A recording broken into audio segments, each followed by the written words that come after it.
Chat 4.0 is on the way. Oh, that's right, says because it has more information that's going to be available. It's going to be way better. See, I listened to Sam Altman, who's the CEO of OpenAI, which makes ChatGPT. I heard he got a question about the fourth version because there is a lot of speculation that it's going to be like a whole other universe in terms of its capabilities, that it's going to be more closely approximating actual intelligence in a way that's going to really super freak people out. Like that's what a lot of people like Lex and others, I guess, are projecting. He was really trying to pour cold water on that idea, but that may just be because he doesn't want to get it overhyped. He wants to set the bar low so that when the thing actually drops, it lands with a appropriate, I guess, fanfare. The real thing of concern is that this didn't exist 4 years ago, 3 years ago, 2 years ago, and now it exists and it's gotten better really quickly. Mm-hmm. Yep. Maybe it did exist 2 years ago, but it wasn't publicly consumable. It didn't have a chat function. Right. That was a thing. See, that's the thing is actually, this was, again, listening to this interview with Sam Altman, he was talking about how he was actually really surprised by the way that the public, when they got to play with it, were like, oh my God. Because in his mind, working so closely with the technology, this just felt like the next logical step. But for people who hadn't been deeply, enmeshed in the details of the technology, when suddenly you had this thing in front of you and you could play with it, and then you've got this like the image generators and whatever, that it kind of blew people's minds. And we've been talking about how you've got universities professors who are freaked out. Yeah, this is our favorite. About kids cheating on tests and using this to write their essays and whatever. And so I do think it's going to require a kind of entire rethink of the university experience, of which parts of what human beings can do are more difficult to replicate by the machine. Because the machine can spit out a Saagar Enjeti theoretical UFO monologue, but it can't create new ideas, right? It's lacking a sort of like creativity. For now. For now. Yes, for now. For now.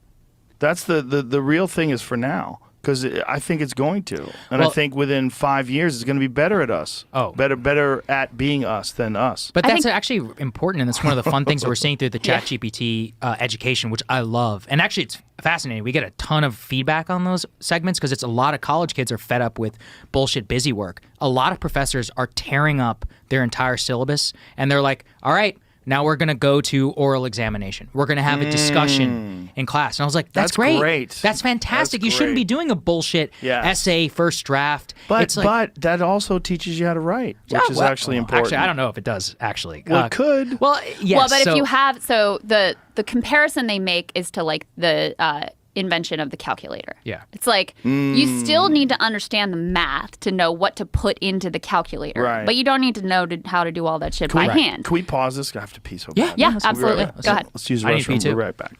Woo! All right, we're back. Think so much better. What were we? ChatGPT. ChatGPT, yes. colleges. And cheating. Yeah. And I do think part of the freak out right now is because most automation that has like killed people's jobs has been service workers, it's been blue collar. And now you have a lot of white collar workers who are like, oh shit, this could be coming for me. Did you see the BuzzFeed thing? That No, I did BuzzFeed not. hired ChatGPT, or is going to use ChatGPT to auto-generate listicles. Yeah, they laid off. Yeah, there we go. Yeah, they just laid 10% of their staff off. Oh my Right. God. Yeah. Oh, Well, and by this the is way, the big fear, and their right? stock didn't their stock like Yeah, their stock went up by, skyrocket? I want to say 95% in Yay. a single day. Fire people. Yeah. Give you more money. Yay! Hooray! What a great system we have. Not great. Yeah. But doesn't that leave room for Substack people? Yes, And absolutely. doesn't it leave room for creators that you get an obvious look into their mind and they take pride in their writing? I would say to young kids, I would say fuck around with ChatGPT. I would say figure out what it does because it's an important thing. But learn how to write.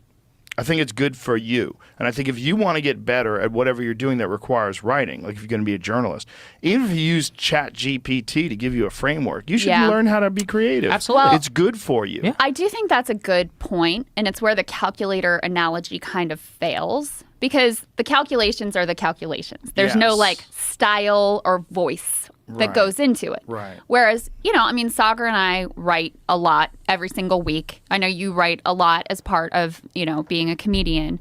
And when you do that a lot over time, you develop your own voice, you develop your own style that you maybe aren't going to come to if you're starting with the ChatGPT framework. Even if you're not just wholesale, like taking whatever chat gives you and like selling that off as your own, even if you're taking it and workshopping, whatever, it's not quite the same as staring at the blank piece of paper and creating it in your voice. And the voice satisfaction that you get. Absolutely. Yeah. The satisfaction when you write something that you enjoy, that you like, oh, I did a lot of work on this, and I'm really proud of it. Yeah, proud. It is. I mean, we write these monologues for the show, and like we do 3 a week. So some of them are going to be great. Some of them are going to be, solid. Some are going to be like, it was a bit of a struggle. But when you get that one that it's like you have the idea and you're able to lay it out in a way that you feel like really captures what you were trying to say and like makes a point that you feel like hasn't been made before, it's wonderful. That's why I'm celebrating it with the classroom, though, because I had to do, when I was in college, like, we had so many bullshit, like, busy work quizzes that they were just doing to assign so they could check a box on the syllabus.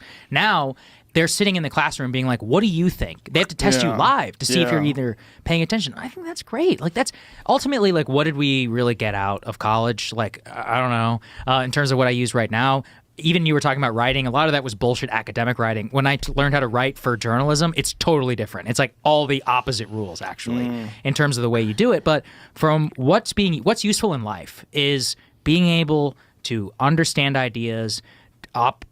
Part of what our show is, consider an alternative point of view. The famous Plato quote, "It's the mark of an intelligent mind to consider an opinion, something like an opinion that he doesn't necessarily agree with." I'm butchering it, but that is what you could possibly get out of higher education today. Coming together, taking a 4-year pause in your life, talking with this professor. There's a professor right now at UPenn, Wharton, who's actually requiring ChatGPT in the classroom. He's like, no, for entrepreneurship, we're all going to use it. We're going to learn how to use this tool together, and then we're going to talk about it in the classroom. That's what education actually can be. And so I talk a lot about higher education corruption, and really what it is to me is, places charging $80,000 a year, which is outrageous, putting these kids into debt and not teaching them anything which is actually useful in the real world. Well, and I think this is useful. It's just like learning.